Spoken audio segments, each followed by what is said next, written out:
Assalamualaikum warahmatullahi wabarakatuh. Saya Rahmat Maulidi Hidayat. Saya dari kelas non-reguler semester 2. Saya akan mereview pertemuan 10 mata kuliah hukum pidana dengan dosen Profesor Dr. Hajahini Nuraini SHMH dan asisten dosen Dr. Randy Aryadayanti SH. Bab 6. Pengertian kesalahan adalah keseluruhan syarat yang memberi dasar untuk adanya pencelaan pribadi terhadap perbuatan pelaku tindak pidana.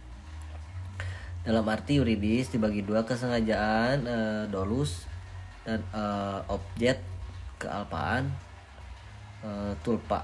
Dalam arti yang sempit, kesalahan sama dengan kealpaan. Unsur-unsur kesalahan adanya hubungan batin secara pelaku dengan perbuatannya, yaitu yang berupa kesengajaan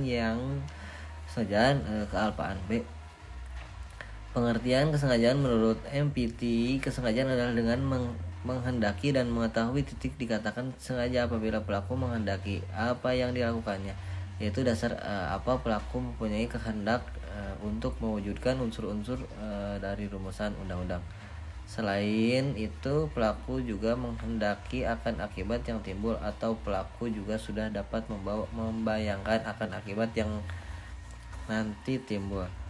Corak atau bentuk kesengajaan. Satu, kesengajaan dengan maksud atau bertujuan untuk mencapai tujuan, yaitu berbentukan kesengajaan yang paling sederhana, di mana perbuatan pelaku ditujukan untuk menimbulkan perbuatan yang dilarang dan pelaku menghendak perbuatan tersebut beserta akibat dan contohnya. Maksud agar A. Menempeleng. B. Dengan maksud agar merasa sakit dan kapok untuk tidak berbohong lagi. 2. Kesengajaan dengan sadar kepastian atau keharusan. Objek met jeker yaitu perbuatan ini menimbulkan satu akibat yang memang dituju oleh si pelaku, yaitu dapat berupa delik sendiri, dilakukan sendiri, dan dapat berupa pernyataan. B. Akibat yang tidak dikehendaki, merupakan keharusan dalam mencapai tujuan sehingga akibat ini pas terjadi timbul. A. Contoh A. Hendak menunggu B dengan menembak pistol, sementara B sedang duduk di balik kaca restoran. Penembakan terhadap B pasti akan memecahkan kaca itu milik restoran itu.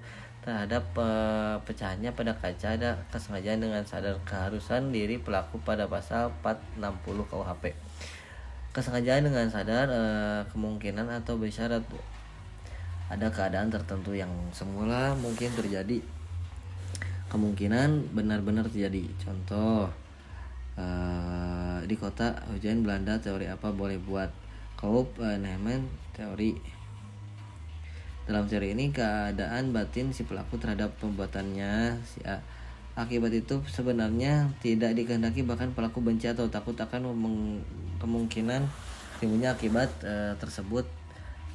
B. Akan tetapi meskipun demikian ia menghendakinya. Namun apabila keadaan atau akibat itu timbul apabila boleh buat, hak itu diterimanya juga. Titik ini berarti pelaku berani memikul resiko. Sifat kesengajaan berwarna baus objek dolus malus. Kesengajaan berarti kesadaran pada si pelaku terhadap perbuatan melawan hukum. Ajaran ini sudah tidak dilanjut karena memberikan beban yang berat kepada penuntut hukum dan terutama hakim. Dalam ajaran ini, hakim harus membuktikan bahwa pelaku dalam melakukan TP selain kehendak perbuatannya dilarang dan diancam dengan pidana undang-undang. 2. Kesengajaan tidak berwarna. Ajaran ini dapat dianut oleh undang-undang atau hukum pidana Indonesia. Dalam hukum pidana Indonesia berlaku asas lex dura sedita, yaitu dengan yang diundangnya hukum pidana maka setiap orang yang dianggap pengetahuannya. Assalamualaikum warahmatullahi wabarakatuh.